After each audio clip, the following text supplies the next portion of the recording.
So let's start the session. Hello, good morning, everyone. Welcome to our food safety conversation of this new year 2023. As we step into new year, let's pledge to lead a healthy lifestyle. So today we are looking into the FOP labeling system. So we are going to discuss on that. So one of the top strategies in the world for influencing consumers to choose healthier foods is by front-of-pack labeling system. Front-of-pack labeling functions in a manner which is similar to how cigarette packets are marked with graphics to deter consumption. The necessity of front-of-pack labeling in India is increasingly evident given the country's dietary change toward highly processed and ultra-processed goods as well. If we are saying about quickly expanding market, if we look into this approach may prove to be an effective weapon in the struggle against spread of all the non-communicable diseases and rising obesity in our country. Unfortunately, many consumers do not have the time to read nutrition labels while shopping. Even if they do, they often find it difficult to understand the information which is provided. So here comes the front of pack labels, which can help the consumers quickly and easily identify what they are eating. So front of pack labeling also provides the nutrition information in an interpretive form on the front of processed food packages. And this rating system will be the first of its kind in India, a country which is heavily burdened with lifestyle diseases. In 2014 is what an expert committee constituted by Food Safety Standards Authority of India recommended the implementation of front-of-pack labeling on packaged foods in India. FSSAI has released a draft of regulation for front-of-pack labeling for packaged foods. This proposal seeks to introduce the concept of a 5-star rating to provide consumers with information about nutritional value of the products. This new system will enable the customers also to make informed decisions about their food choices. And also, these front-of-pack labeling would allow them to make healthier and more informed decisions. The most recent publication from consumer study done by IIM Ahmedabad may help remove the impasse between government and the industry. Today, we have Professor Ranjan Ghosh, who led the consumer study. So before getting ahead with the conversation, I would like to introduce our panelists for the conversation. So we have Professor Ranjan Ghosh here today with us, who is currently an associate professor and chairperson at Center for Management in Agriculture at Indian Institute of Management, Ahmedabad. He specializes in teaching and research on sustainable food system transformations, food safety and public health, agri-food value chains, land use change and property rights. He is India Country Coordinator for United Nations Sustainable Development Solutions Network, led by Fable Consortium. He is convener of LIGHTSIP Forum, a platform for transformative discourse and action research on food, land, agriculture, climate change, institutions, and people. He has published in journals of international repute and has been led research projects with several agencies such as Swedish Research Council, Environmental Defense Fund, World Health Organization, FSSAI, and many more. He is also a member of committees and board of directors in government-led policy design and public sector enterprises. He has completed his PhD in resource economics from Humboldt University, Berlin. He has been a visiting scholar at Elinor Ostrom Workshop. and School of Forestry and Natural Resource, Purdue University. Welcome, Professor Ranjan Ghosh.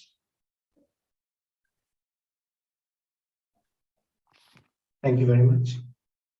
Next, we have Dr. Arun Gupta, a pediatrician in private hospital practice in Jalandhar, Punjab. He had practiced for 11 years and gave it up to promote and protect breastfeeding. He founded the Breastfeeding Promotion Network of India, BPNI, in 1991. Over nearly 30 years, BPNI has played a key role in strengthening national policies to promote, protect, and support breastfeeding, which has led to significant fall in use of breast milk substitutes from 1980s. He writes extensively on food and nutrition policy and conflicts of interest. In 2015, he convened Nutrition Advocacy in Public Interest, which is a platform, a national think tank on nutrition consisting of independent experts in epidemiology, human nutrition, community nutrition, and pediatrics. Having decades of experience in respective fields, has come together to advocate on nutrition policy in public interest. The group works on issues like ultra-processed foods. Dr. Gupta conceptualized and created IBFAN's World Breastfeeding Trends Initiative, a breakthrough tool to identify gaps in policy and programs on breastfeeding by bringing together key government academics and NGOs. It created a unique web repository of policy and programs. His strong belief in legal framework to protect public health has made significant impact in countries. In 2001, Dr. Gupta was named a Fellow of Indian Academy of Pediatrics. He is currently a member of WHO's Global Development Group of Guidelines on Complementary Feeding. His recent work included conceptualizing and developing the breastfeeding friendly hospital accreditation and I Decide About Feeding My Baby to educate pregnant women to make a decision on feeding babies. We welcome Dr. Arun Gupta. Many thanks for your time. Finally, to share more details about the draft and how it might get operationalized, we have Ms. Surabhi Sorrell, who's head regulatory service at Food Safety Works. She has a deep understanding of food safety management system and has implemented them at multiple client locations. Her other expertise include food regulatory, packaging, and licensing. She has helped many clients and have ensured that they are fully compliant with the law of land in India or abroad. Welcome, Surabhi. Thank you so much, Aranya. So before we start, a little bit about myself. I'm Sharanya. I work as a senior associate with Center for Food Safety and Hygiene. We are a FSSAI registered QCI approved auditing agency, and we help business become a part of FSSAI's Eat Right India initiative through programs like Eat Right School, Eat Right Campus, hygiene rating, and BOG programs. So to start with you, Professor Ranjan, can you give us a background into the study that you conducted and the insights on the same? Thank you very much, Sharanya, for this warm welcome and this opportunity to talk and discuss on a topic of which is extremely high relevance to the entire population, especially children. So let me first begin also by clarifying that I am not really the lead of the work, but co-PI, co-lead with Professor Arvind Sahai, and we were supported by very able team led by Rahul Sangvi. So now I will limit my my views and my responses to whatever best I know. So having said that, so this whole thing, of course, you have already given a very nice background about, and I know that you have 3 minutes for me, so please ring the bell if I overshoot, because I'm giving back-to-back classes, and you tend to get carried away. So I think the background which we were given is that there has been a push to introduce front of pack labels, which are absolutely essential. There is enough global evidence to suggest that. And but there was, always back and forth between different stakeholders in terms of what would be the right, format to do that. So there was a meeting in 2021. This is all before, we came in. And we, of course, looked up the minutes of the meeting, and it was kind of decided between different stakeholders with FSSAI coordinating that a summary, a format, an FOPL format, which is easily identifiable, easily understandable, and also brings behavioral changes or affects the purchase intention, because that's the most important role of introducing an easy way to reflect. So, for example, you have the red dots, the green dots, in food packages, which gives an easy way to know whether something, what kind of ingredients. This is specifically about vegetarian and non-vegetarian items or meat items. So that's the mandate which was given to us, that we do a consumer study and trying to just the simple goal was to find out how, what kind of format will be most suitable given the very complex demography we have with plethora of regional languages, very mixed or rather low literacy levels, urban rural population, all kinds of consumer dynamics we have, which will be easily identifiable on the front, can be understood, that is, can signal, and will also be able to on the margins change the purchase decisions. So that's the main format. So we were asked to look at what are the globally popular formats which are in vogue, and try to do a robust study and analysis. And I think that's the reason they approached us, because that's our only specialization, because we do research and publish based on data collection and analysis using very robust techniques, and that's why we are known. So, but the simpler the goal is, the more complex the process is. I hope everybody in science will understand. Everybody in design will understand. The simpler you have a user interface, the more complex algorithms which go in the background. So that is something very interesting, and we learned a lot, and it took us by surprise. But we did a massive exercise. I think all of that is already detailed, so I won't go into too much of the details of the study, because that's all online. I think most of you have read it. But we did a large scale survey because it is very important. Our goal was very clear, to focus only on the suitability, let's say, and the impact of the format, and how we can minimize biases in understanding what respondents are telling. So that is very important, because there are many studies. Sometimes surveys have to be done very, very carefully. So we adopted a very careful approach, a very standard popular approach called randomized controlled trials, which is very common in public policy. Has, of course, this is in vogue for long in clinical trials, and all of you from those backgrounds may know, but of late in economics and public policy, and that's the background which most of us come from, has become very popular, especially with recognition of Abhijit Banerjee, Duflo, and Michael Kremer getting the Nobel Prize for popularizing and implementing this method in economics and public policy. So they got the prize in 2019. So why it is so valid is because it's considered to be very, very foolproof. The reason is you randomly assign respondents into control and treatment groups to just in a way that there is no confounding factor. And that, because I know there are students on the other side, I'm trying to forgive me for being a little bit elaborate, and that's my weakness, but just to ensure that there is no confounding. So you randomly allocate respondents so that all other factors which can probably influence the result are kind of get averaged out. So also there are observer biases, there are selection biases. How do you select your respondents? What is the observer, how he or she is doing that?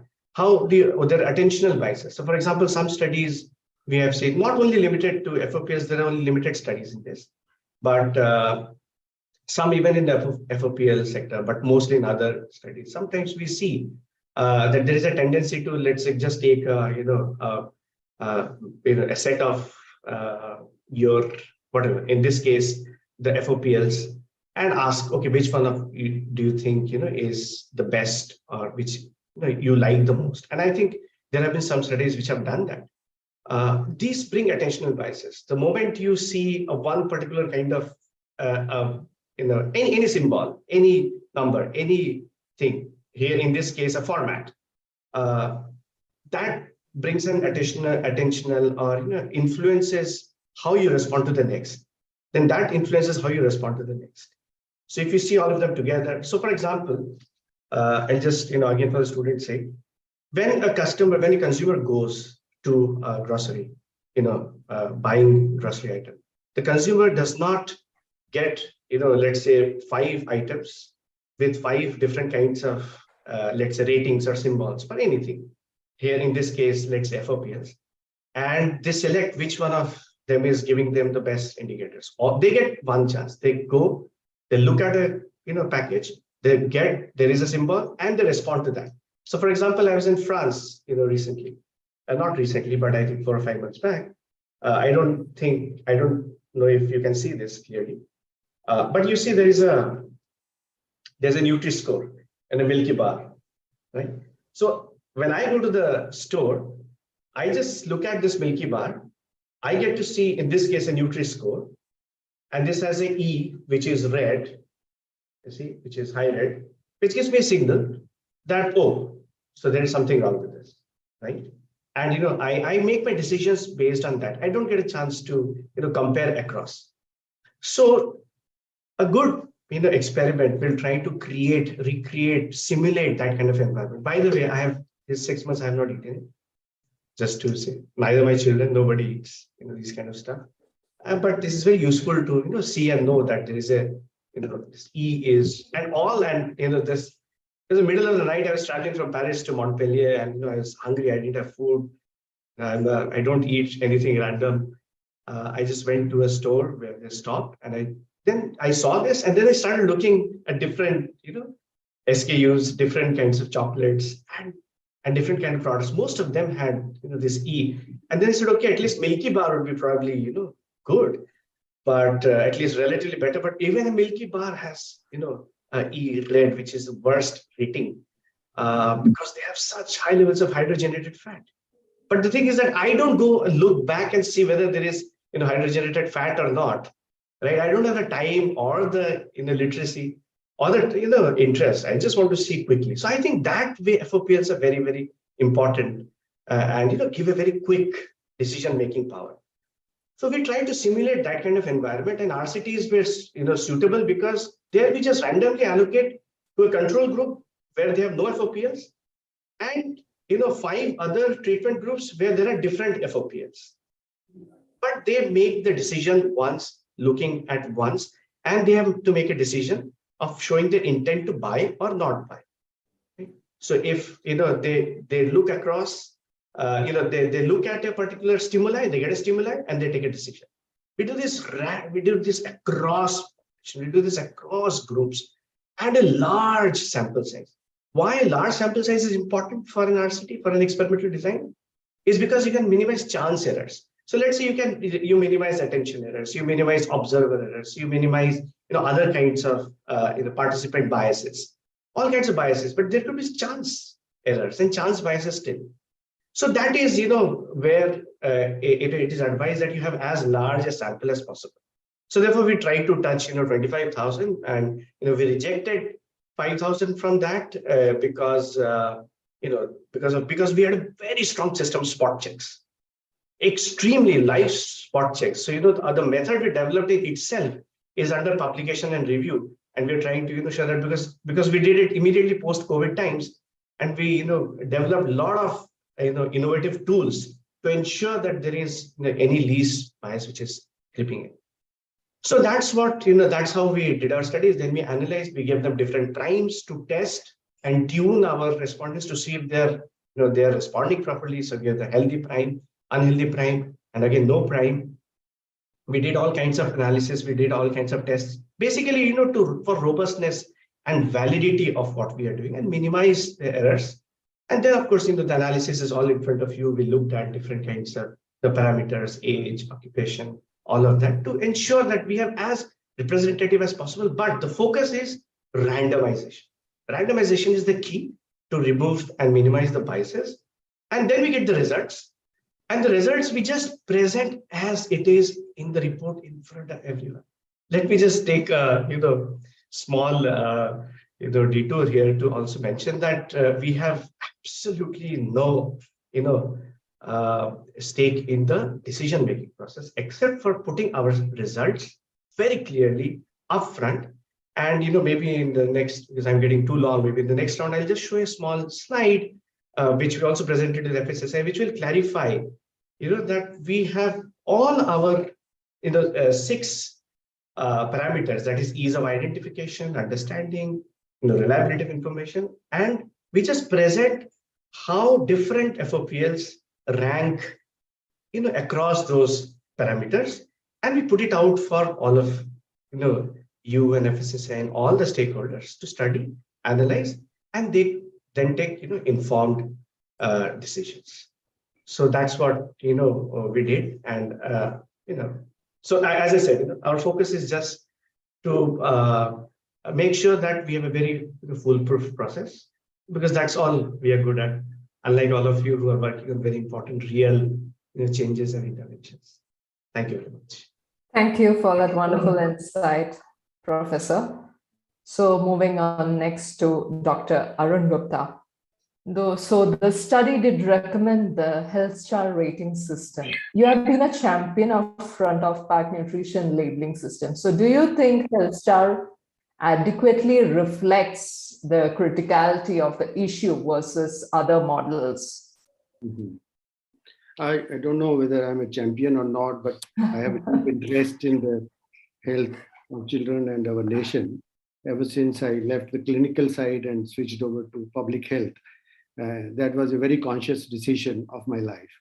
And now coming very quickly to, as the report of the IIM has been in public domain as the basis of the decision. You may not have actually participated in any decision making, but you must be aware, or if you're not, then I can tell you that the report has been used outrightly without making any analysis of the report within FSSAI or its scientific panel. And these are records. I'm not talking from my head, from RTI information or all. FSSAI never analyzed the report for the purpose it is making a national policy of public health interest.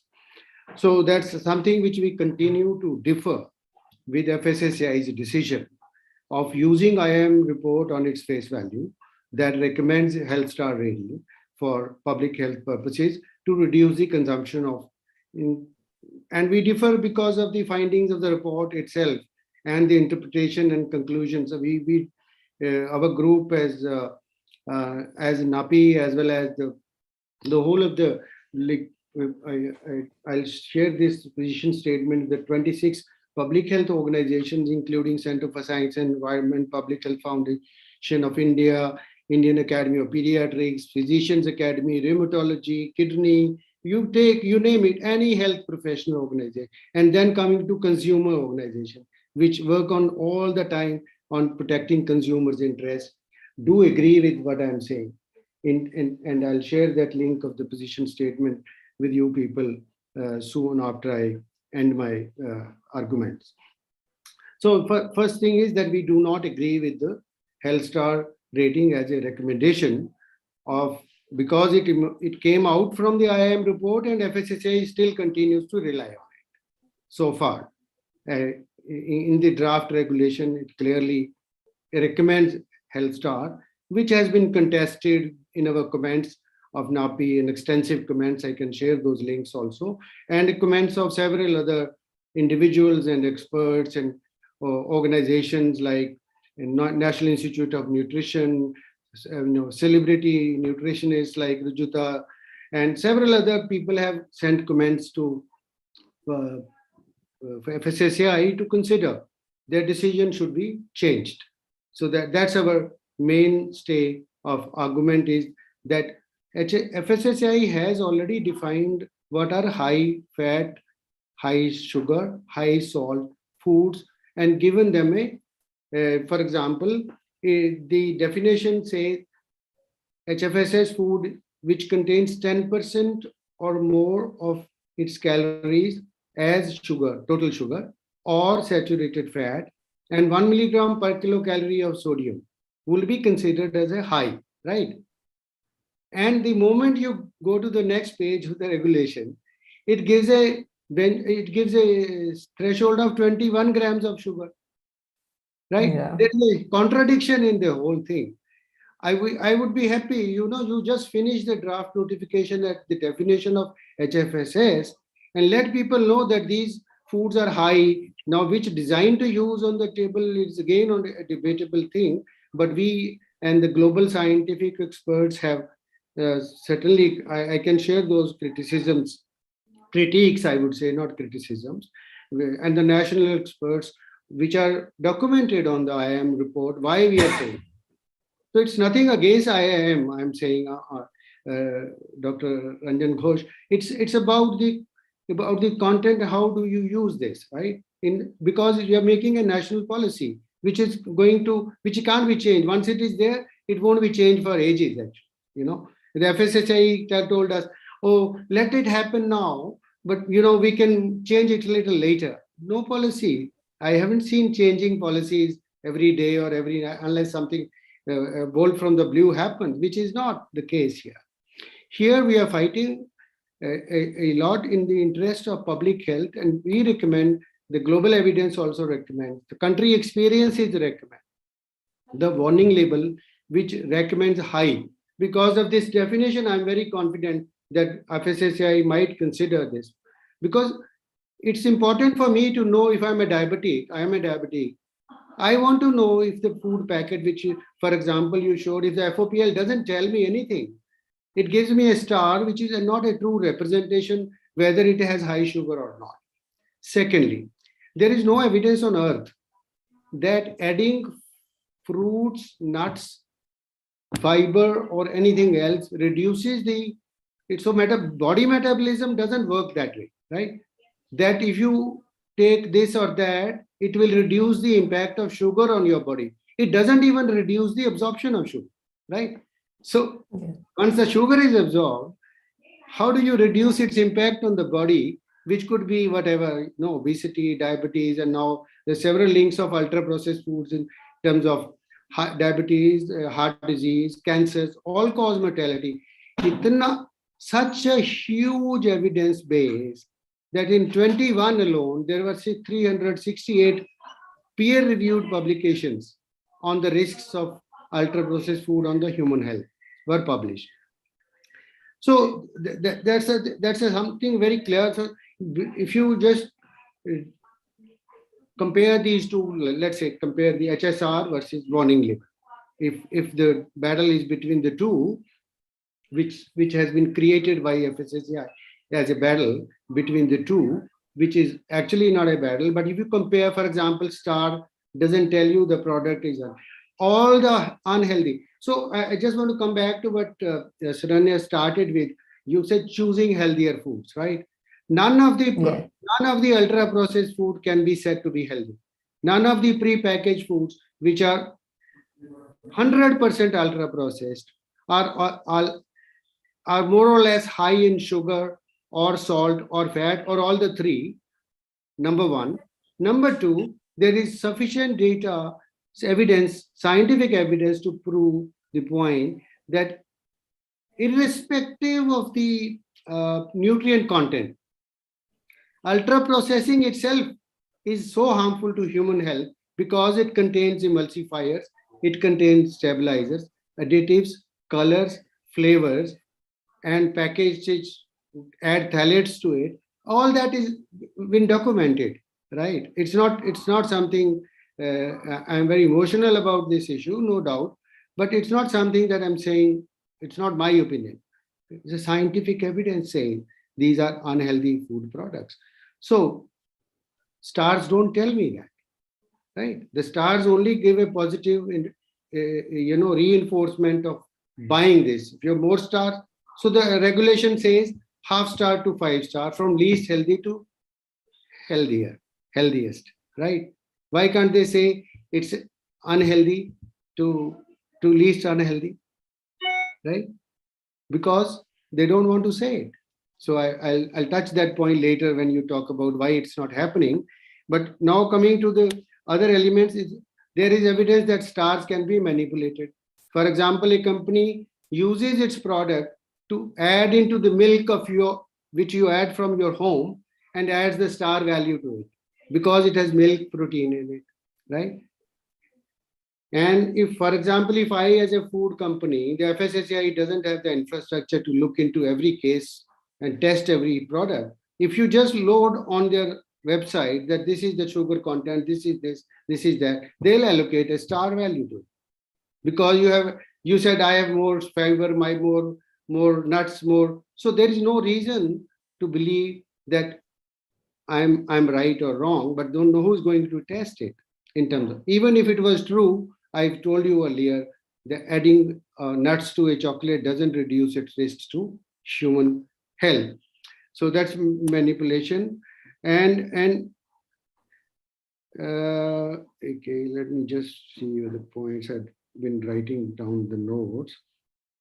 So according to us, NAPI and the several experts, including, for example, Professor Srinath Reddy, he has given his publicly given his comments on the use of IAM's conclusions to be a policy. It's not worth making a policy, in my opinion, right? Not in my opinion, I agree with him totally. And there are several other experts globally as well, as I can share those, as I said earlier. But we also find that FSSAI, I don't know how much value it has. Even the briefing of FSSAI mentioned to IIM that deal with positive nutrients, which we continue to contest the whole thing, because the positive nutrients can only be dealt with a health star rating. The positive nutrients cannot be dealt in a warning label. So these are my contesting points on terms of why we oppose the recommendation of IIM and why FSSAI has actually used it. This stakeholder consultation, which was not even allowed to look at the IIM report. So I don't know whether Professor Ghosh is aware of it. Your report was only shared at 10:30 in the night for a meeting tomorrow morning. And a pre-packaged presentation prejudice, in my opinion, that we want health stars was presented. And they used your report, IIM's report, not IIM's report as the basis, which was not even given to the scientific panel, which is supposed to give. Right? There is a record, the member of a scientific panel has said it. So these are the issues which continue to bother us, and the logic also. I mean, as a pediatrician, all my life I've been talking to parents about the dietary habits and all. I don't see a logic in having a star on a food packet, pre-packaged food packet, which is ultra processed. So I will end here for this particular question, but I will be happy to answer if you have a cross supplementary question to me on this. Yeah. So we do totally agree with that, Doctor. So that there may be some variations in how these models signals, and also the hazards of high fat, sugar, and salt. Most of them, but it just makes a lot easier for the consumers. Just that's it all about. So coming to you, sir, yeah. Yeah, not all we must be clear that we cannot generalize this, that any FOPL. I agree with FOPL as a policy is a wonderful policy, right? Now, coming to the which FOPL, I think there is a lot of debate going on, but we should use the experiences of countries, which include all the Latin American countries that have done the right thing, and they're showing results of reducing consumption. If the aim is not to reduce consumption of unhealthy foods, then use any, right? If the aim is to reduce the consumption of unhealthy food, then we must consider seriously what the other countries are succeeding in, like Israel, like Chile, like Mexico, like Uruguay, like there are so many countries which have used. Only Australia has used HSR, and their own scientists are contesting it. 73% of the Australian products which received 3 stars are actually unhealthy to the core.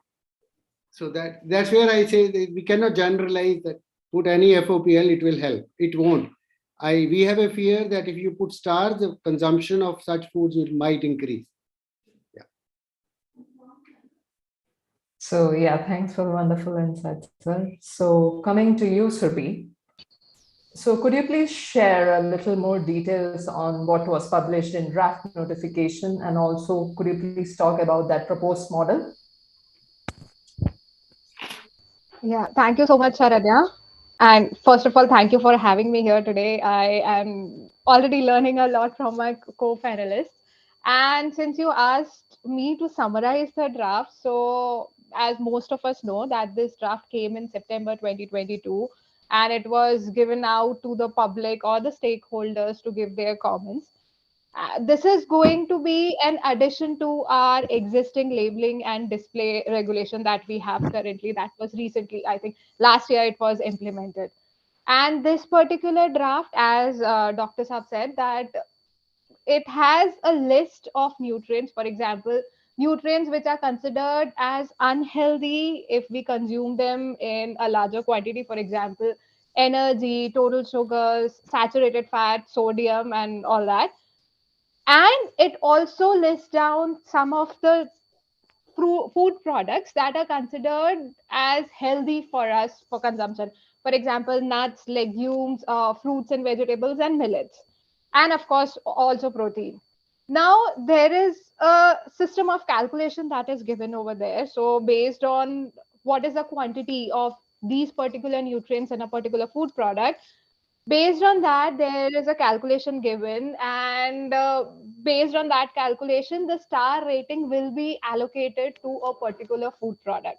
Now what FBOs are required to do is, as Dr. Saab was saying, that they have to upload the report, the nutritional report of their particular product to the POSCO's website of the FSSAI, where it will be calculated and the stars will be allocated to that particular product. And once they get the star, they can print it on their FOP of that particular, sorry, of that particular product. This particular draft also categorize has 3 categories of the product: the solid food products, liquid food products, and a long list of products that are excluded from this requirement. Some of the exclusions I understand, some of them I'm like, I don't think I'm qualified enough to understand. But yeah, that list actually surprised me a little bit. But let's leave that part as of now. And so this particular draft also says that for the first 4 years, this is not going to be a mandatory requirement. So anyone or any food company that wants to comply with it, they can do it based on if they want to do it, they can go for it. If they don't want to do it, it's okay. But after 4 years, the FSSAI is planning to make it mandatory. So yeah, in short, that is what is written in the draft. I hope I've summarized it for you, or if you have any other questions. Okay. Thank you, Surbhi, for the detail. So hope this would clarify some of the doubts about the model and also the modalities of labeling and products as required by FSSAI if it gets operationalized. So coming back to you, Professor Ranjan Ghosh. So in this evidence has shown that front of pack nutrition labeling, so it can sometimes depict questionable, if not inaccurate outcomes. So for instance, as you had quoted earlier, an example of the France Nutri-Score model. France has a front of pack nutrition labeling called Nutri-Score Scheme, which ranks the food from A to E, which you had already mentioned. So with corresponding colors is what we identify. So there is a scoring given from A to E and a color coding given. which is similar to the Indian nutrition. So taking into consideration all the calories, saturated fats, sugars, or salt, and also the favorite points such as fiber, protein, nuts, fruits, FBN part. But oddly, this calculation in the system resulted in frozen French fries receiving a better score than the olive oil. So the question is, did you look at any of those anomalies in these models that you surveyed or compare and contrast the various models for their suitability for Indian food? So let me again, thank you very much for this question. This is very insightful, and also listening to all of you before this.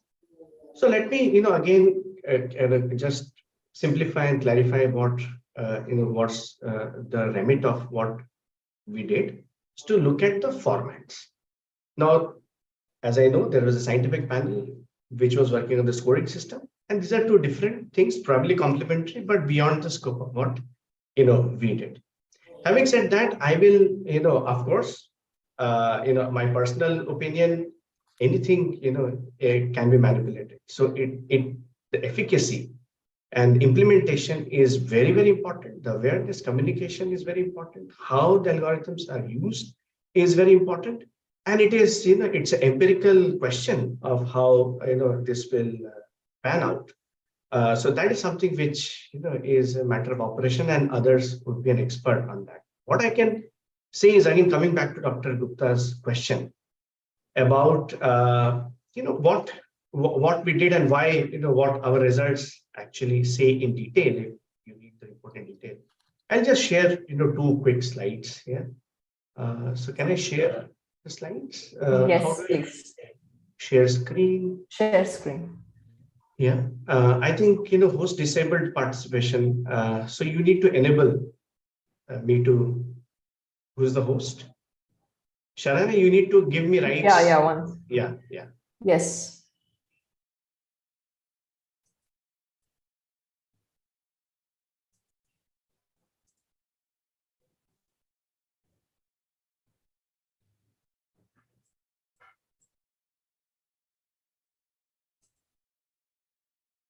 Have you requested to share it? It's just saying disabled. Sharana, you can make him a co-host, and then he'll be able Yes. to do it. Yes. Yeah, go to chat and make me co-host. Yeah. Sure. While you do this, let me, again say where I agree very much is that, we are all on the same boat as far as, agreeing that no ultra-processed food can be healthy. So that in itself, is a very misnomer or something. I'm not a public health expert. You can I'm try from it an out. economics and public policy. Yeah, I'll do that, Sharon.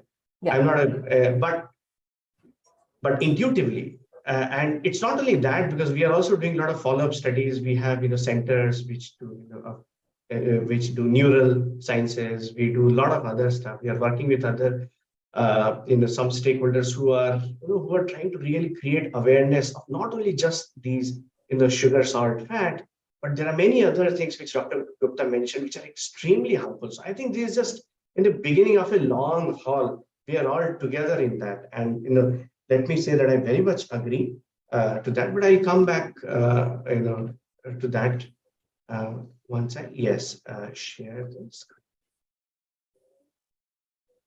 Yeah, so just to, very quickly tell you that this is what, we have done our study, because the more robust, if you want to have a scientific study, the limited your scope has to, the limited your question has to be, very focused. And that's what we did. It was, whether an FOPL is easy to identify, easy to understand, it provides all the health information. Can it help detect presence of, undesirable nutrients? Is it reliable, and is it, simple? That is, whether it's too complex or not. And these are, our results. You have seen the results; they are all there. The PowerPoint is there. I won't go, but let me come to the ranking, which is a relatively, better way to understand the results. This is what essentially we are saying, right? That these are different parameters, and this is how, the formats in itself, when the formats are shown, let's understand, when a consumer goes to a store, picks up The whole idea of having an FOPL is so that the consumer, most of the consumers, we all agree, don't look at the back of pack tables. Even if they look, they cannot interpret or understand that. So a consumer is only looking and trying to get a signal of what to do and what not to do in terms of, getting some kind of a health or unhealthy, prime, or let's say, ranking in terms of how bad or how, okay it is to consume. So a consumer is not looking at the algorithms. Consumer is not looking at anything. It's only looking at these 5 types of FOPLs, which is giving them a signal. We present all of that, and I've explained the robustness of what we have done that. And this is what we get is, this is how they rank out. This is all in the, this is our result basically. So the ease of identification, we see HSR, and ease of understanding, HSR, turns out to be the best. How in simplicity, if you look at the complexity. So, how simple, how easy to understand and identify. This is where, HSR ranks the best. When you look at, let's say, the reliability of information provided, then you see, warning labels. They turn out to be the best. Then when you look at, whether it helps detect the presence of an unwanted nutrient, you see HSRs rank the lowest. MTLs, multiple traffic lights, they rank the highest because they're designed to give you more information. Does it give all the health information needed? Again, MTL ranks highest because it is designed to give you more information. The summary labels, let me again, tell this very categorically, that our results as scholars, as scientists, as people who are trying to interpret data. See, we collected data in the most robust way possible. We analyzed, and we are leaving it out in the open, right? The way we interpret it is that the summary ratings, see, there are 2 types of ratings globally. So these warning labels and HSR, they are summary ratings, or what we call as interpretive. That is, you need to interpret what is written. And then there are informative, the MTLs and the GDAs and the Nutri-Scores.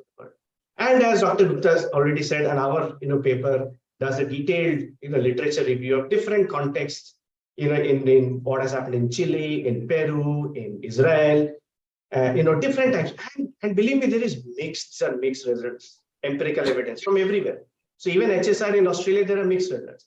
Israel, red warning, there's mixed level. There's a very recent paper from Brazil, which has, shown that warning, red labels actually give them a trigger, people to eat more sweet things, because that makes them relate to something, sweet fruits.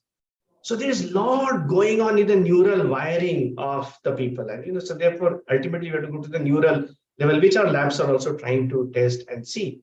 So how do you recall? What do you see? What does it help you recall? That also has an impact on what you're doing. We are not going to that. We are reporting what we observe in the most, foolproof manner possible, given a large sample scale, randomized. So this is what we are saying. And based on this, we say that, okay, why Dr. Gupta is saying that why we recommend that is a recommendation based on the fact that the criteria was ease of identification, understanding, and simplicity. That's it. As simple as it is.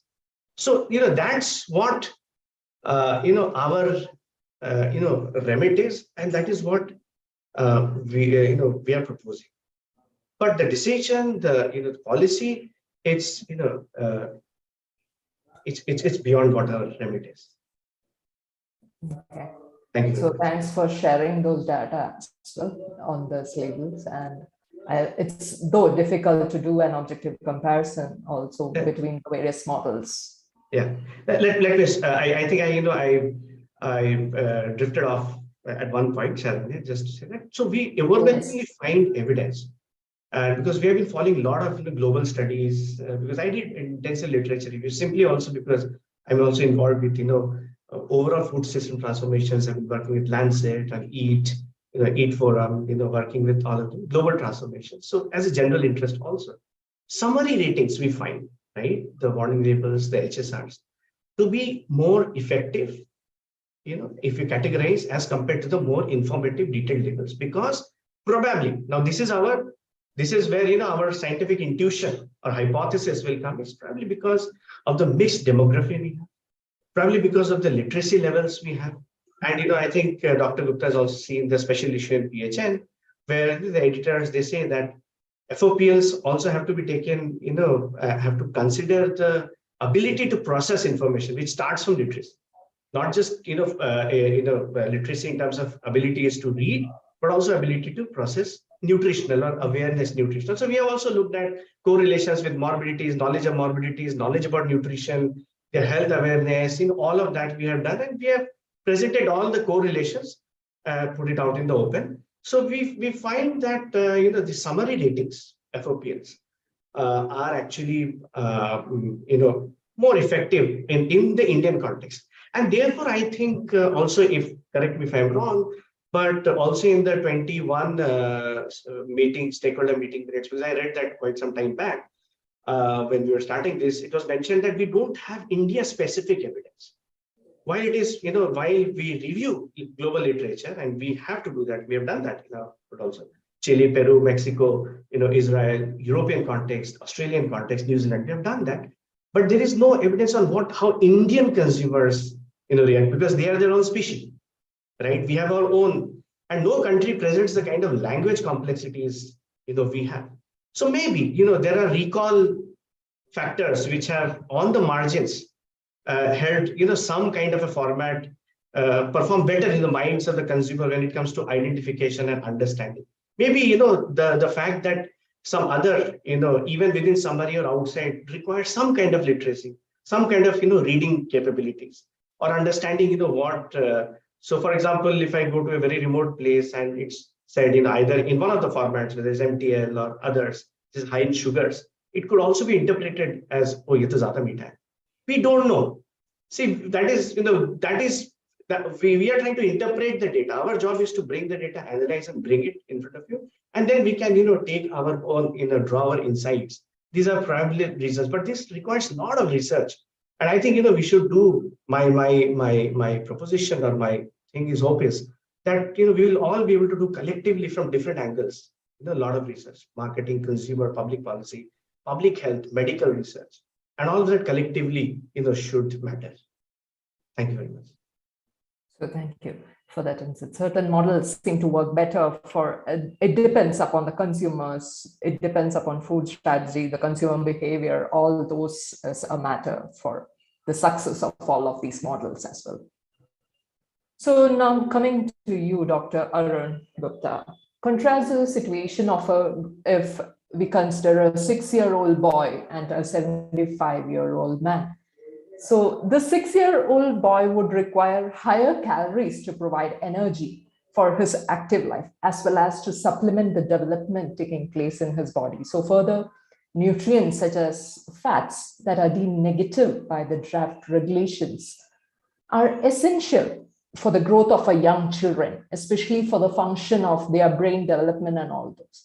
On the other hand, the calorific requirement of an aging man would be significantly different. To expect a wide spectrum of age groups to make food choices with a 5-star rating would be giving them a misleading information which does not cater to their dietary needs. What would be your take on this?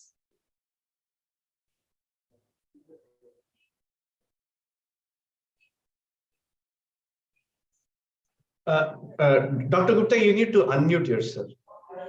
Sorry, so sorry. First of all, this question actually confused me. When you asked, I read it and I thought I'll write back, but then I thought, we don't have much time to come things writing back and forth.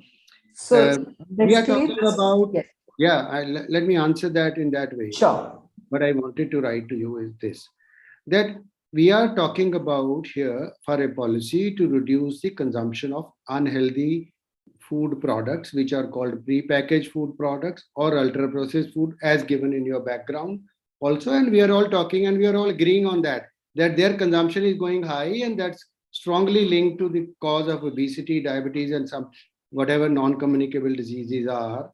And the point is that we are not talking about the dietary patterns here, because these are getting into our normal diet. That's what we want to actually take them out of our normal dietary patterns. So a 6-year-old boy, or it's all age groups. the consumption of ultra-processed food or pre-packaged food, which are ultra-processed as well as high in fat, sugar, salt, needs to cut down. We don't want to be like US or UK, having 50% of their diet as ultra-processed. To be precise, India is not yet in the first 15 countries which have a higher 34, 35 or 40% diet. We are still probably, we don't have a data, but the data from the Euromonitor available tells us that it is rising. So that's an established fact. What percentage of our diet is actually ultra processed or unhealthy? We do not have many documentations, but small studies are there which show significant amount is getting there.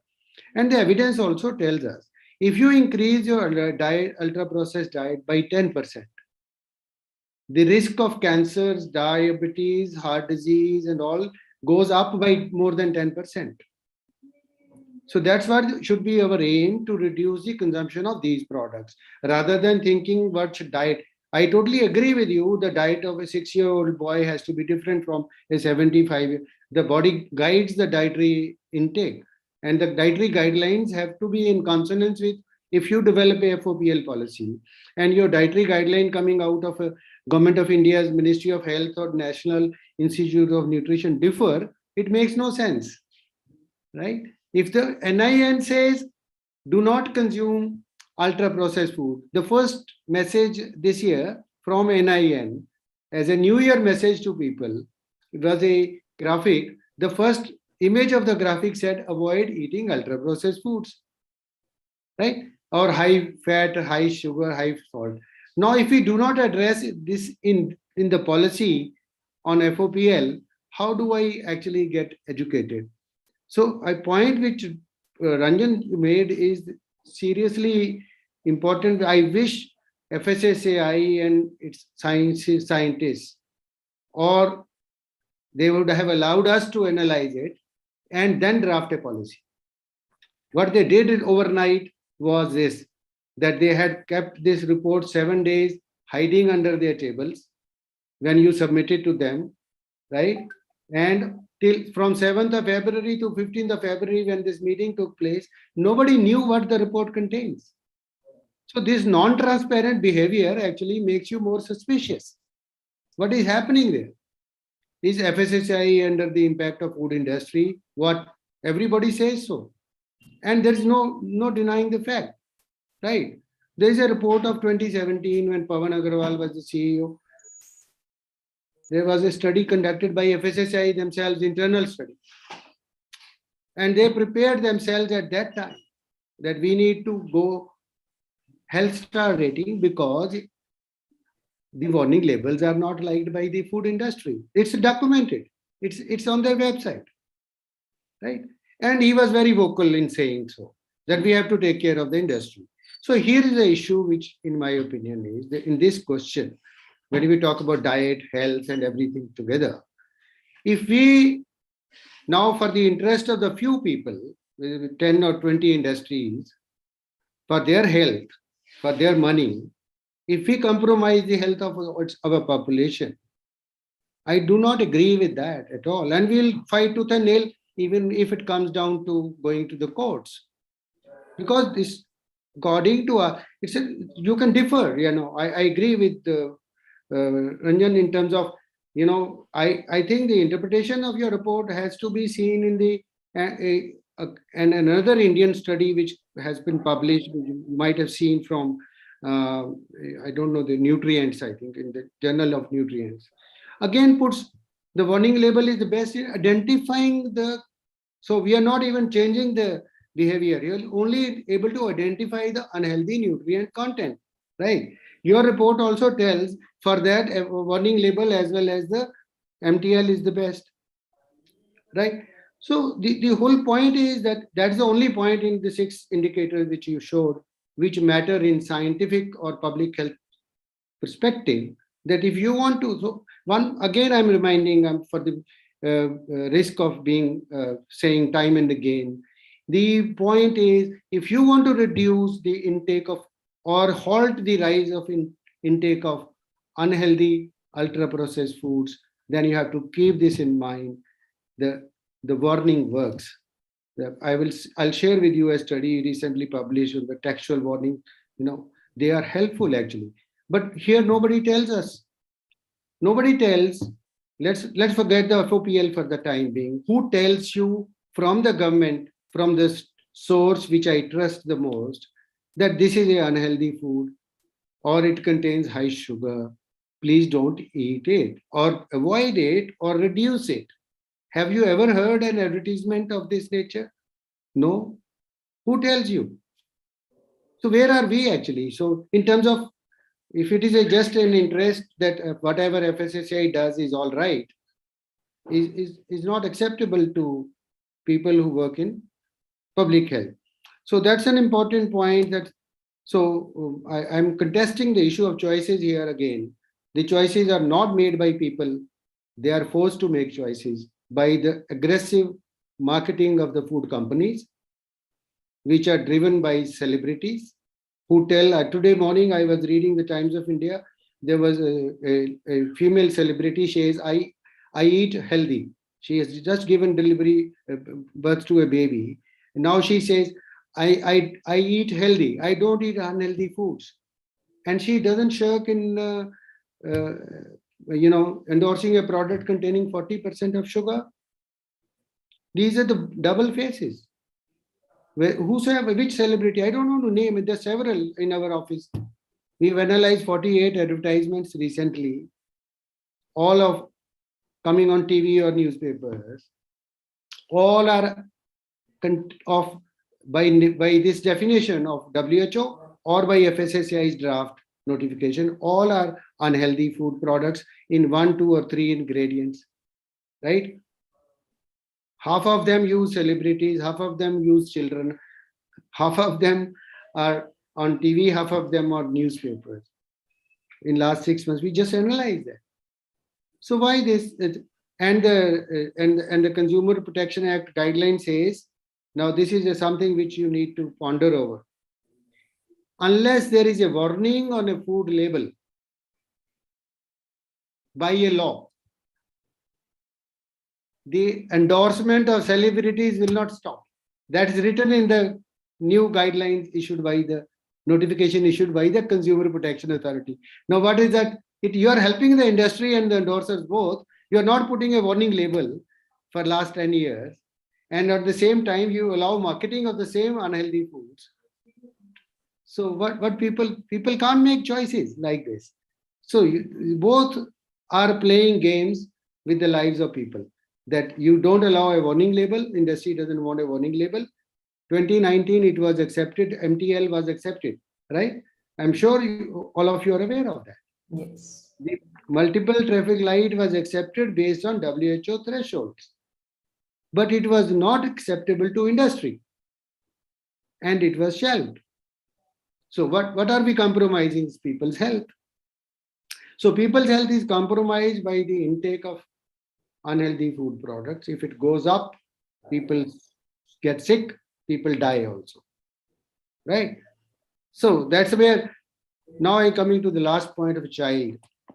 56% of India's 5 to 19 years, 56%, according to a Government of India's survey in 2016 called Comprehensive National Nutrition Survey, have blood tests done on the biomarkers of non-communicable disease.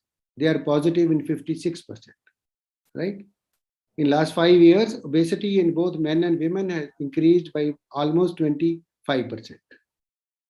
In children about under 5 years, obesity has increased from past 5 years in I don't remember the exact percent, but 3 to 4% in young children. We are increasing diabetes, and people even call it India a diabetes capital, which I don't like much to say because our population is high, the number will be high, no doubt. But the point is that if we do not keep that in the context, then we are lost actually, in my opinion. It won't happen overnight, it won't change overnight, but if we don't begin the road map now, it is not possible to change things that you can reduce the diabetes, or you can reduce obesity, or you can prevent obesity in this manner. So both the things have to be tackled together, in my opinion. Marketing of any nature, with advertisement or promotion or celebrities or whatever, and these regulations to reduce consumption of ultra processed food would be the key towards a healthier diet, in my opinion. Yeah, over. Point taken, doctor. And we hope the consumer themselves spend some time understanding the nuances of nutritional aspects of food and how it applies differently to different people. So it's all dependent upon the consumers. They have to decide on what to have exactly. Now, the next question to you, Surbi. The exemptions. Sorry, there are a lot of disturbance between.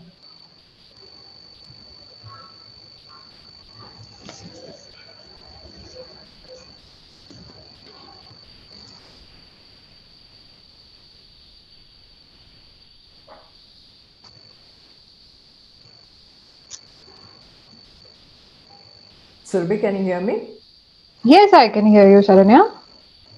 Okay, let's move ahead. So there are a lot of exemptions provided in draft regulations. It seems arbitrary. The draft regulation tabulates certain category of food that are exempted in front of pack nutrition labeling in the Indian nutrition rating system. So, however, there is a lack of consistency and scientific basis in exemptions that are carved out. So, for instance, majority of dairy products like cheese, which is a key dairy product, is not excluded.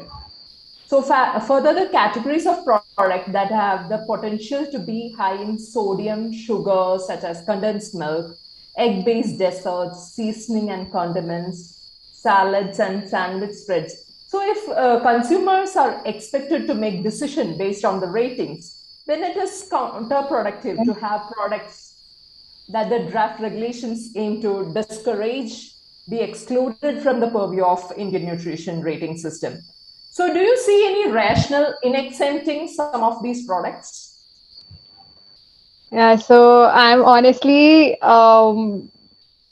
surprised you asked this question to me. And honestly, as I was saying earlier, I don't think that, in my personal opinion, since I'm not a researcher and I am, not in a scientific panel, I don't know how these policies are made. I'm just someone who helps people in interpreting what is written in the laws, and just tell them that this is what the law says. So when I saw this list, honestly, I was as surprised as you were when we were discussing it yesterday. I remember. So these exemptions, I can only make assumptions based on how they were made. So since they were, or that's what FSCI told us. So rest, I think Dr. Saab is in a better position to answer. But these exemptions were listed down after taking inputs from the scientific panel and the various stakeholders, including the industry. I think we need to understand that even though the food items may belong to the same category, for example, milk and cheese, as you were saying, they may still vary in the nutrients considered, whatever the nutrient cut off points that are given in this particular draft. And also the other products that you were talking about, the seasoning and condiments. So these products are not usually consumed as such. They are consumed as a part of some other meal that we are having. So probably that might be the reason behind the exemptions or the inclusions. But honestly, there are certain, if you ask me as a consumer, I would say that there are certain products that doesn't make any, I at least not, I'm not able to make any uh, you know interpretation that why exactly scientifically, whatever little science I know, why exactly these were included or excluded. In fact, a very important category, that is category 18. And for the people who don't know what is category 18, that is our Indian foods, the Indian sweets and savory category, that was completely missed out from this particular list of exclusions.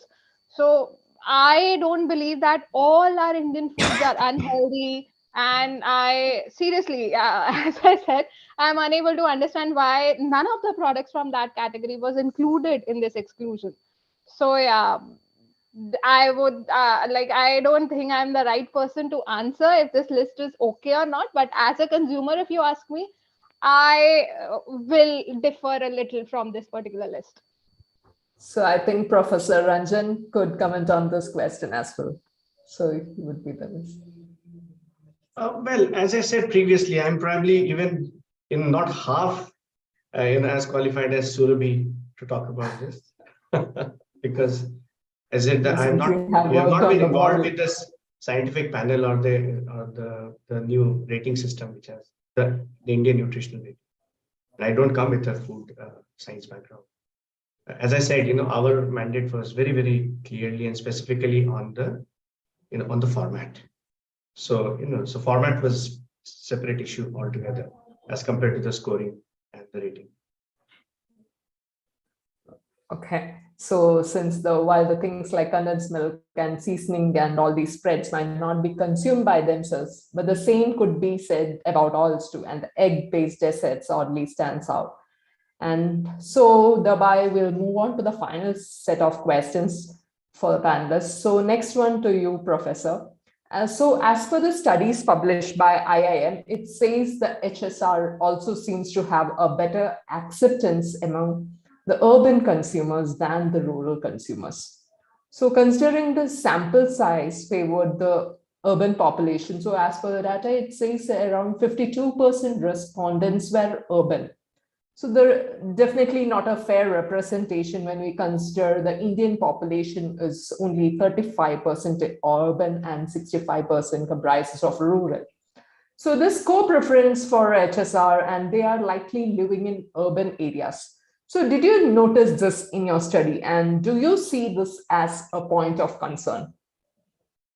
Well, nice that you bring this out because that also, I would like to take this question as to request that please read the document in little bit more detail. If you read the section 3.3, it actually explains the entire sampling process. So let me explain the sampling process very simply. This is the interpretation is why it is not correct is because we have not sampled based on urban and rural population. We have sampled based on the consumption basket.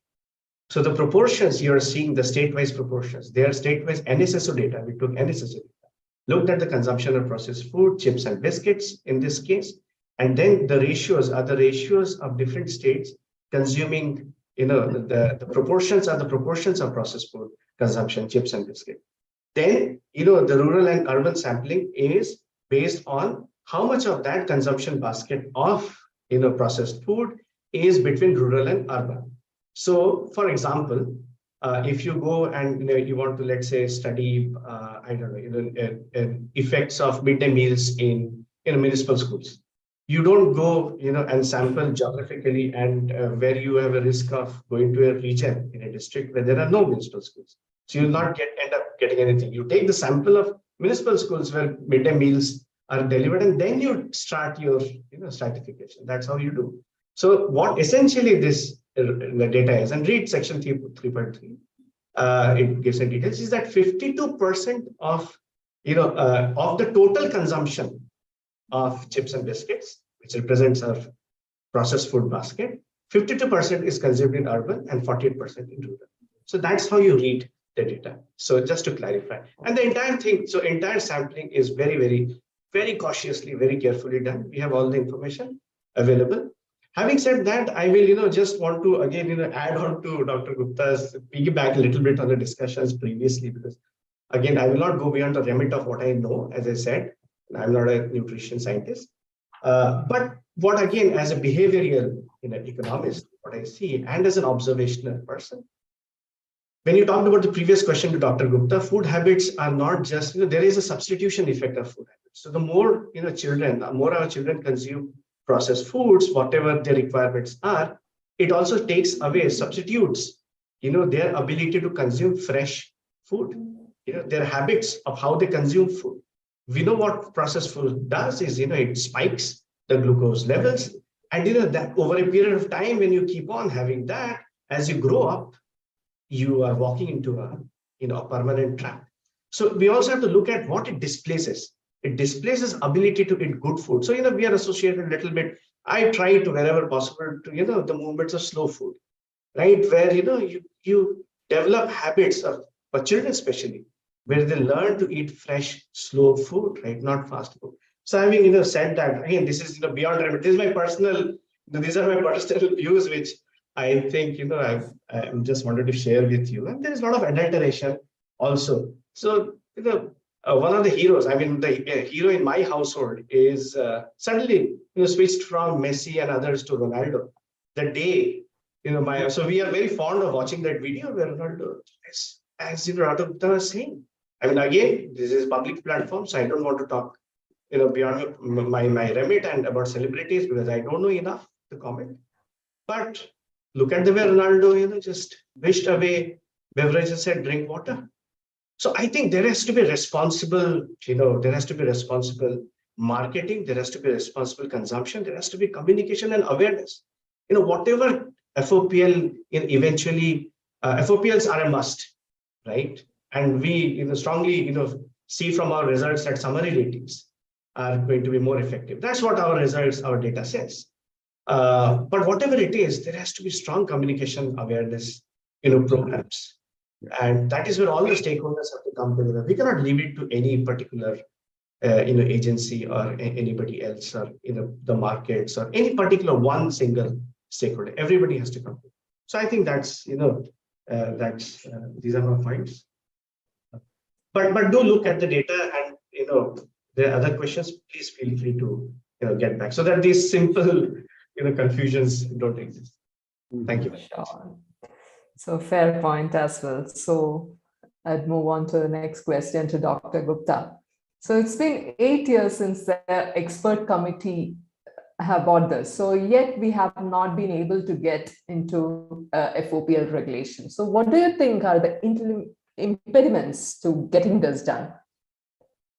Yeah, very quickly to add on to Surabhi and Ranjan's comments earlier, just to add on, it also contains a list of food supplements is being exempted.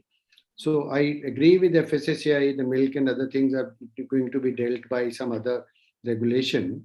At the same time, the single ingredient thing, Israel did a wonderful thing that they had an independent body to label what is a healthy food. And they have a table given in their paper published on the development of the criteria. They first developed the criteria of a healthy food.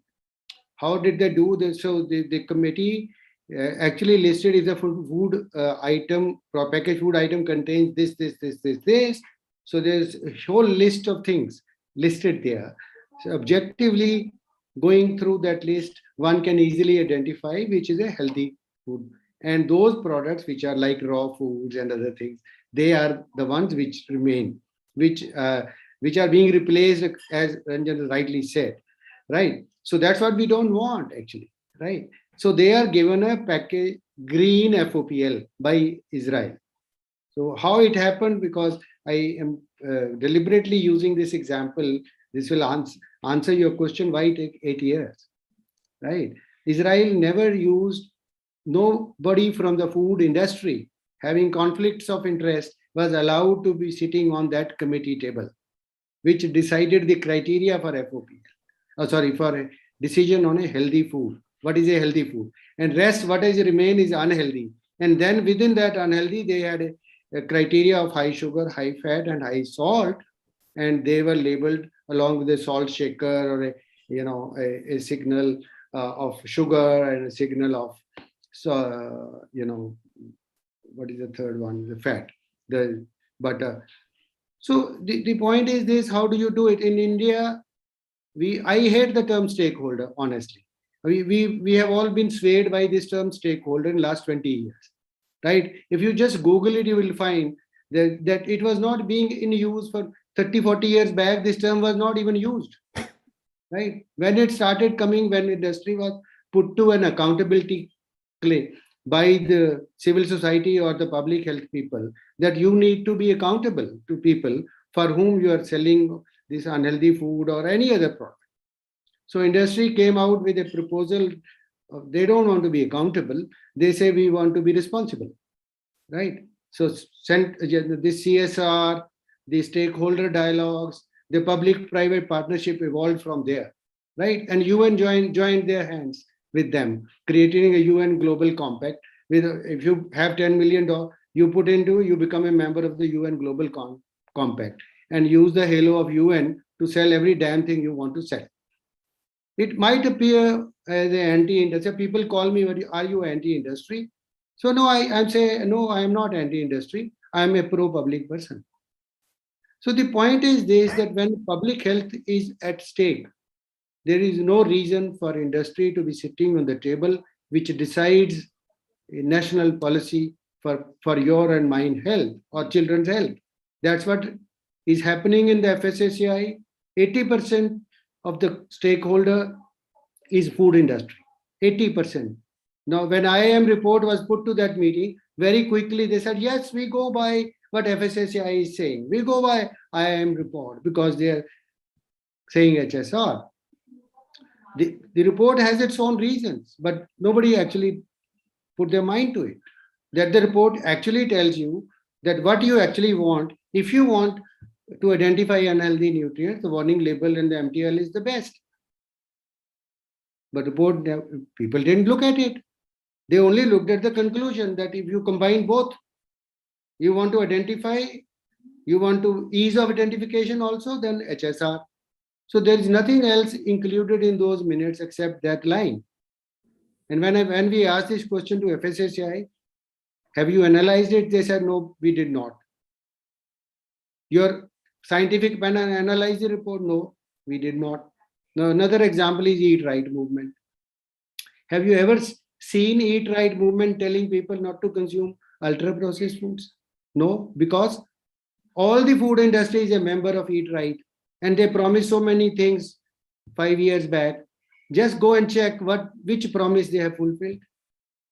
And reducing 1 gram of sugar from a product doesn't make it healthy, right? Even if they reduce that, those are the promises they made. So reformulation in that sense is not a strategy.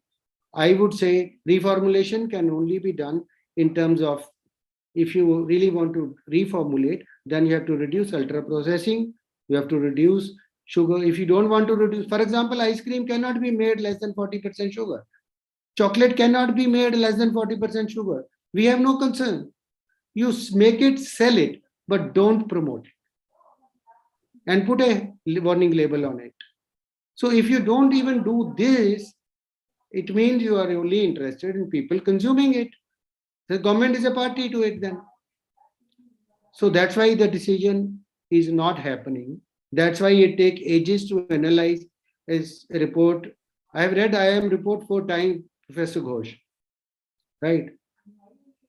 And when I met the IAS officer who was dealing with it, and he asked me, have you read IIM report? इसे हम 4 बार पढ़ चुके हैं, तो अभी तक तो ये कुछ हमें समझ नहीं आ रहा कि इसमें HSR कैसे निकला, right? I can discuss it at length with you. I simply wrote several questions to your office at that time, and FSSAI came to your rescue, right? Why on earth? Now it's again an issue of conflict of interest. If agency pays IIM to get the research done, and when we ask a question to IIM on the report, the FSSAI comes say, why are you asking these questions? I mean, I don't understand. How can I defend an agency, research agency, whom I have paid to do the research? So it means there is something wrong in FSSAI, in my opinion. That something is industry. Food industry is interfering. That is why the stakeholder thing or whatever partnership FSSAI proposes is dominated by food industry, does not allow any decision in public health interest unless there is a strong political will and interest to protect public health. So that's something which I have been raising it. So I don't know whether which direction it is going to take. It's a small little policy of FOPL. We still have a fight to finish the marketing part restrictions, because as Dr. Ghosh, you said about responsible marketing, right? The legislation actually help them to do whatever they are doing, because there are so many provisos in our own regulations. So there is nothing like responsibility here. I gave you the example of Amitabh Bachchan recently. We have been fighting for last 1 month for him to stop Milk Biki's ad on the Junior Horlicks. The Britannia has been asked to withdraw that ad now by the Advertising Standard Council of India. Again, yes, ASCI is a body of food industry. So if you are bringing self-regulation on food and health, then God saves us, right? I don't believe in God much, but I've used this term. Okay, that's all I think on this question. Thank you, Doctor, for that wonderful comment. So I think it makes all of us think once again about all of it. All our listeners would also think on before they consume the food. This has been a fantastic conversation so far. So as I move to the last question for Surabhi, I think we have some time to take the audience question as well. So audience, please type in your questions on the channel that you're joining us from, and we'll take the questions in that order. Sharanya, just to bring to your notice that I had pushed a meeting for 12:30. Committee meeting for 12. I will have to take off at the max another 7-8 minutes. So if you could just wrap it, or maybe you can continue after that, because I have budgeted till 12:30. But we can continue our conversations, especially Dr. Gupta. Before signing out, Ranjan, do you want to wrap it up for a minute? Ranjan, could you please? I can stay till 12:35. So maybe you can include this round. I'll quickly move to the final question to Surabhi. So Surabhi, the draft regulation, which was published in September, the time for providing the feedback is over, right? So what can we expect next? And if the time it gets operationalized, then what should be the industry be expecting to do? Well, so Sharanya, as we know that, nobody can ever answer this question that when it will get operationalized. Things take time when it comes from FSSAI or any government body for that matter. But leaving that aside, once it gets operationalized, so as per whatever is written currently in this draft, we don't know what is going to be in the final version of it, but whatever is written currently in this draft is that the industry will get 48 months to implement it, and until that 4 years time gets over, they can do it on voluntary basis. After the 4 years of operationalization of this particular draft, after the 4 years gap, it is going to become mandatory. So in these 4 years, the industry will be advised to look at their labels, whatever the labels they have with them, they can consume it, they can deal with it with the whatever quantity they have, and before printing the new labels, they can get their 5-star rating, or whatever the star rating is applicable for their products, they can get it from the Foscos. And then when they are printing the new labels, they can get it printed on the new labels. So this is what I think will be expected from the industry. But yes, until and unless it becomes operationalized, it's really difficult to say that what is going to be the actual picture. Hope the industry is also getting geared up for this cause. It looks like consumers would greatly benefit from having this. Now let's quickly move on to the audience questions, since we are running out of time. So we'll take the last question. Sharanya? Yes. I'm sorry, but maybe, I just make my, final point, wrap-up point, and then move on. Yes. Because maybe that will take a couple of minutes. Thank you again. And, you're not to blame for this, slightly overshooting of the time. We are to blame. We have spoken our heart out. But I think, congratulations to you for bringing us together. I'll quickly wrap up. I think, our study, and I'll only say about, my science allows me to say, what my personal involvement allows me to say, which is based on the data we have come up with.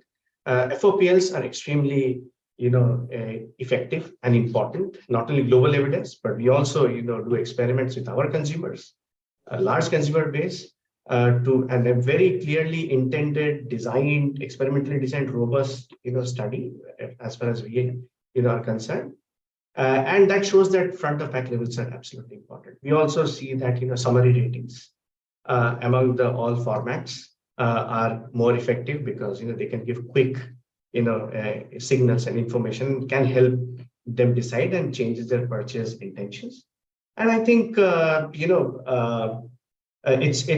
it's very important that there is an informed wisdom, which takes it forward, and our study is part of creating that information.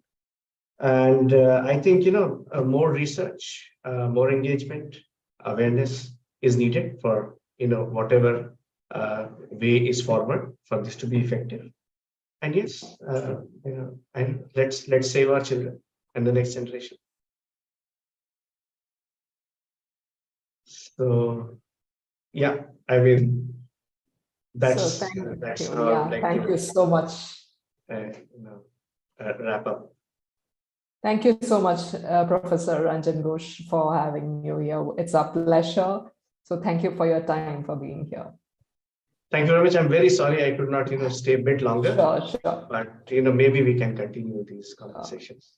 And my thanks to all of you, Surabhi, Sharanya, and Dr. Gupta. Thank you so much. Thank you so much. It was a pleasure talking to you. Thank you very much. Yeah. Okay, so I think let's move on to the questions which we have got from our viewers. So the first question is, how will the authenticity of the health star rating be captured by the regulatory body? So Surabhi, would you like to take this question? Sorry, I lost your voice in between. Can you please repeat? How will the authenticity of the health star rating be captured by the regulatory body? So, I don't know what is authenticity means over here, but yes, so as FSSAI has very recently started doing, just 2-3 days back, there was a new notification from FSSAI that every manufacturer has to upload their reports, the reports which are related to their product on the FOSCOS portal, and it is all related to annual returns. I am hoping that later on, as we move on to the regularization of this particular draft or the operationalization of this particular draft, I'm hoping that this report that FSSAI is talking about, the lab report, it will also include the periodic data of the nutritional analysis of the particular product. And once any FBO or food business upload their report, the FSSAI should, I don't know if they will do it or not, but they should at least go through the report and see how, or like, what is the difference between the previous 6 months report and what is the current report saying. And based on that, they might, revise the health star rating that has been given to a particular product. That's the best option I can think about, because going to each and every FBO and checking all their products is not possible based on our country size and the number of the food products that we have. So checking each and every individual product might not be possible, but random sampling, or maybe just checking the reports that they have anyway made have made mandatory to be uploaded on their website. So probably that can be one of the format to check the authenticity. Okay, so we have a next question. What, as per the panel, is one major hindrance towards implementation of front of pack labeling in India? Is it design interpretation due to a diverse audience, or is it the scientific rigor needed to conclude on HSR? So I think we have already discussed on this. Doctor, would you like to comment on this? No, I think we have said. We have already discussed on that. And the science also favors a warning label, global as well as national. There is one published study from India and several from other parts of the world, which actually show that warning is better than, and the warning is the best and the HSR is the lowest in terms of identifying unhealthy nutrient content. And it's the delay is entirely, to my mind, that public health people are wanting it to have a mandatory label very quickly. Not even 6 months are required. Whether recently an industry on biscuits changed their label immediately after the draft notification within 20 days, and they put up in the ads also. Label is also changed. So it doesn't take 4 years to change a label actually. So you are not changing an industrial process here. You are only asking for a paper label to be changed, which can be done very quickly. So why give 4 years? It's all industries wish that they don't want to lose their profits. I am not against profits again, right? Even if putting a warning label is not going to cut down the sales to zero, right? Chile has shown the 25% reduction in 2 years, right? So industry can diversify into semi-processed or other foods which are healthy for people, make a money. Why insist on unhealthy food products being sold? The reason is that these are addicting substances. Actually, there is scientific data which also show these are addicting.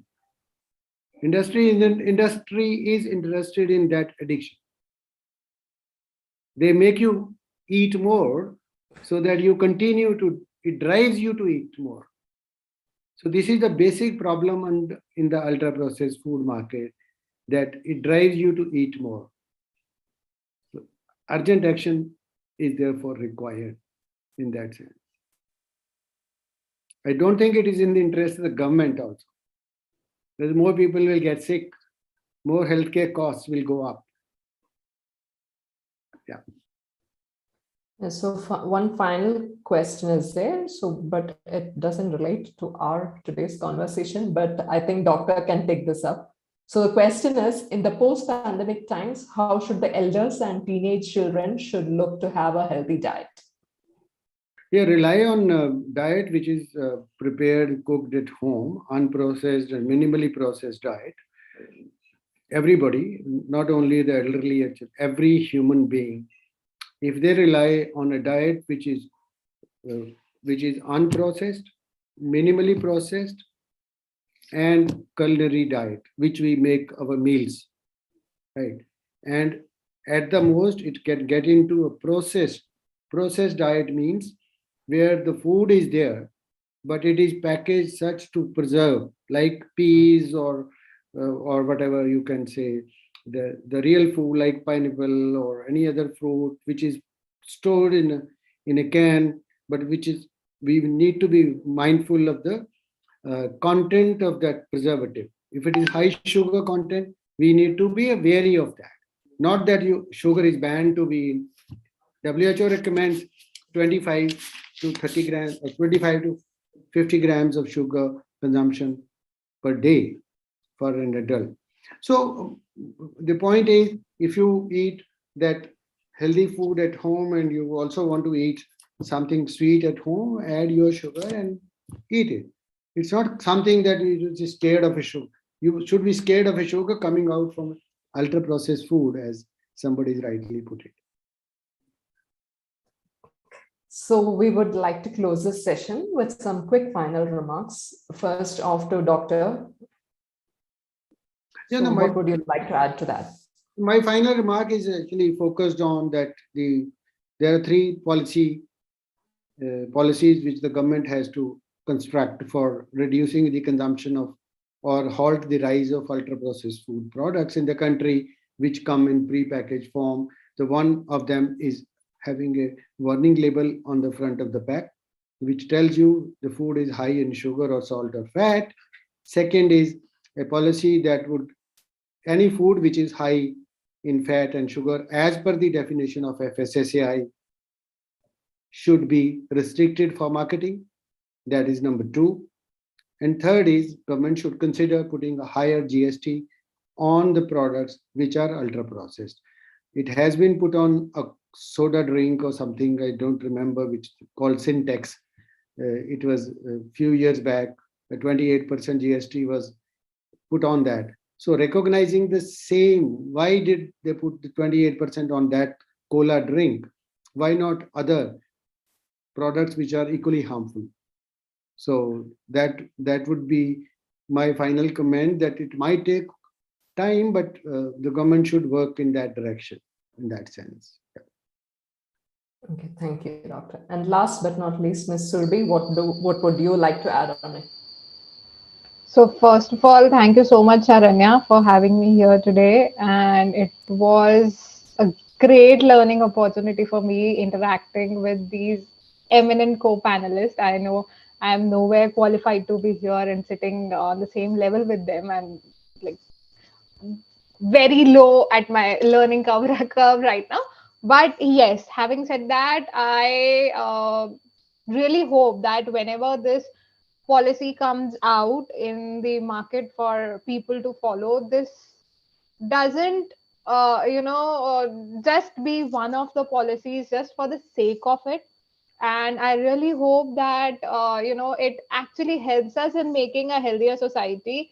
If just giving a half star to 5 star, even in my personal opinion, it's not going to help me in deciding if the product is healthy or not. And I'm somebody who understand food science a little bit, but I don't think that the rest of the population who are not from the science background, or maybe the people who are not literate in our country, and there is a huge population in our country who doesn't know what is fat, what is carbohydrate, what is sugar, should they eat it, should they not eat it.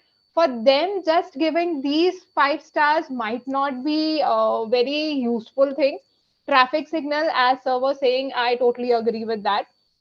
That at least it will give me that it is good for my health or bad for my health, or it's like I can still eat it, but it's on me if I want to take that risk on my health. So yeah, I really hope that it comes little quickly. It's been almost many years. You were saying 8 years. And yeah, and when it comes, it should solve the purpose and it should help in making our society a healthier society. Thank you, Charanya. Thank you, everyone. It was a pleasure to have Professor Ranjan, Dr. Arun Gupta, and Surbi for today's conversation. We hope this conversation has been insightful and helped you to better understand the Indian nutrition rating model. Once again, thanks to all of the wonderful panelists which we had today for taking time out of their busy schedule to be with us. And as we start wrapping up, a little bit about Food Safety Works, who hosts these food safety conversation every month. They are a compliance, regulatory, and food consulting company on a mission to keep food safe and nutritious for humans.